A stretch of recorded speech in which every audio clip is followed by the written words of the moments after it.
Hey everyone, welcome back to the channel. My name is Natalie.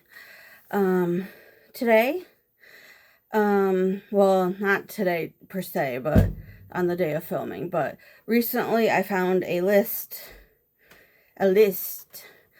um, either on like Instagram or Facebook or something of, it said 18 things to get rid of, but when I was looking at it, it had one thing listed twice, so it wasn't really 18.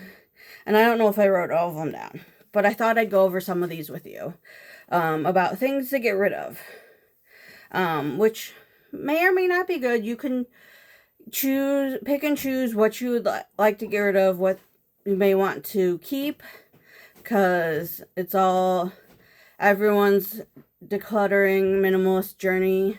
Simple living journey is personal. You can pick and choose what fits you, fits your lifestyle, fits your fits your needs, I guess. Family needs, personal needs.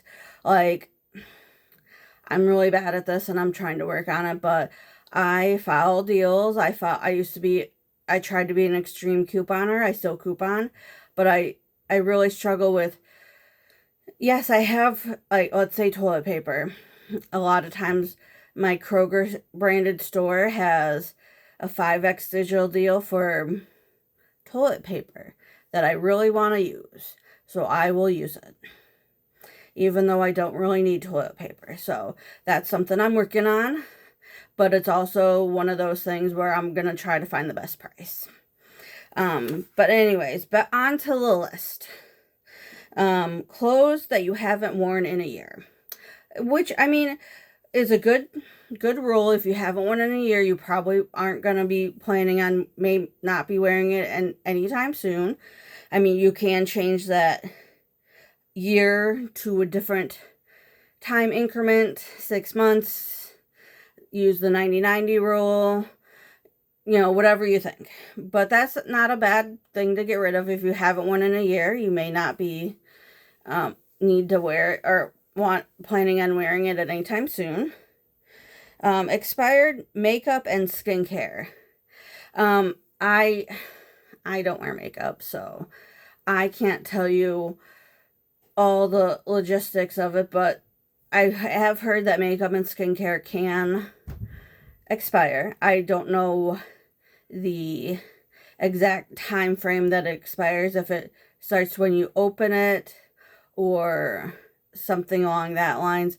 I have heard that if it's open, it may last a year. I don't know. You may want to look into it if you have a lot of really old makeup things, eyeshadows. But that also goes into the, I guess, the first one, the clothing, if you haven't worn in a year. If you still have whatever, it's like, let's say an eyeshadow palette. If you haven't used that eyeshadow palette in over a year, you may not like the colors that are in it or the colors that are left. So you can go ahead and get rid of that. Broken gadgets.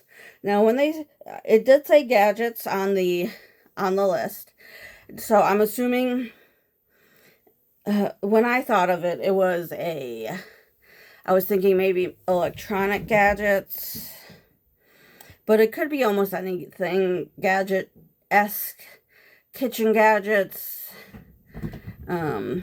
electronic gadgets, almost anything that you can put in a gadget category. If it's broken, you may not want to keep it. Which is also, I feel like, an easy way to get started with decluttering.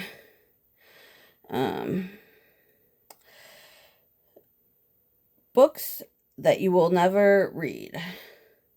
Also a good one. I always feel like sometimes I buy books with the aspiration of wanting to read it, wanting to, whatever with it, and then it just sits and sits and sits.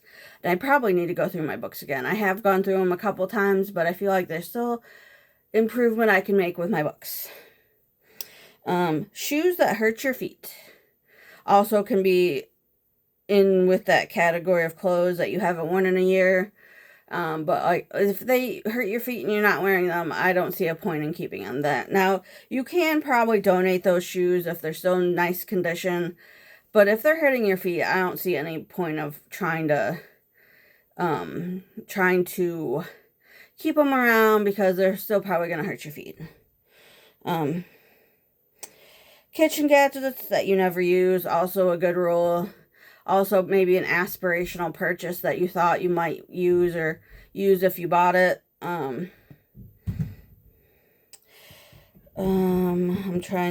Toys that your kids or grandkids have outgrown. Also something to keep in mind, especially if it's like broken or something like that. I mean, you can also ask your kids about it. Be like, hey, what do you think about these toys? Do you guys use them? Do you like them? And if they say no, you can also frame it like, hey, let's bless some other family or children with these toys, and let's donate them to somewhere that they can take advantage of them and get them and use them.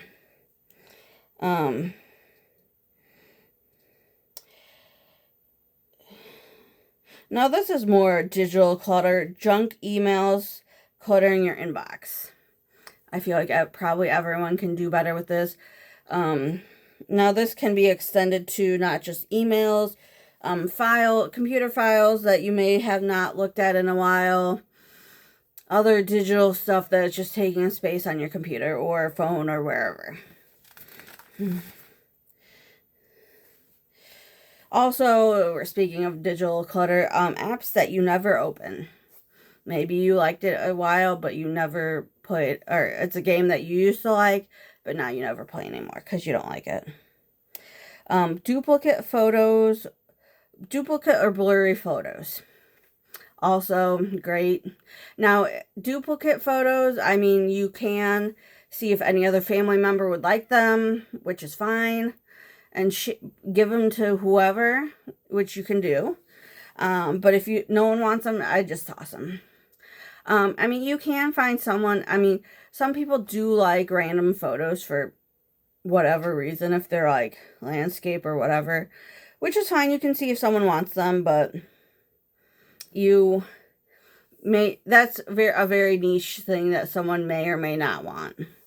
But also I added this, photos with people you don't know or no longer in your life, like friends that you don't spend time with you, or friends that you've lost contact with, ex-partners, like an ex-brother-in-law, or you know what I mean, something like that, someone that is no longer in your life. You can go ahead and get rid of those too. I mean, if it's like an ex-partner or an ex-friend that you had a falling out with, or ended on bad terms or whatever, you may not want that reminder anyway. So it's okay to get rid of it. And then subscriptions you don't need. I feel like subscriptions are possibly a pain in the butt to cancel, but it's also, if you're not using it or utilizing it, it may be okay to let it go. Old files you forgot about. I may have touched on this when I talked about the junk emails, but like computer files, I mean, I guess it couldn't just be, can be something other than computer files, but files that you don't need or forgot about. I think that's what I meant to say if I didn't say that.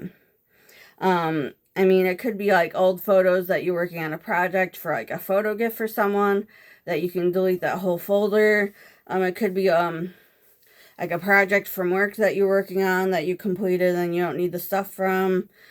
Or just, I don't know, random files that you don't even know why you have anymore.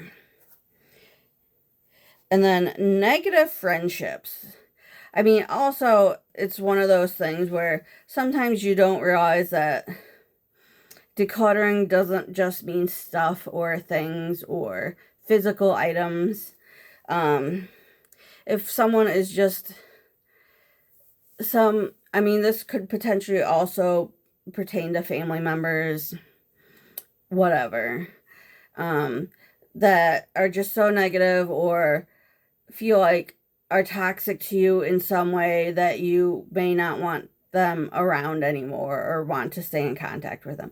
That's okay. It might be difficult to set boundaries and stuff like that, but take it slow. Just make sure you get that, I mean, you can also just rip it off, be like a band, and be like, hey, I don't have time for this, or you're really negative and I can't really do this at this point in time, whatever you want to say. But yeah, those are things you can get rid of or declutter, whatever you want to call it. I'm sure there's other things that you feel like you could declutter, so if you want to leave those in the comments, other things you can declutter, get rid of.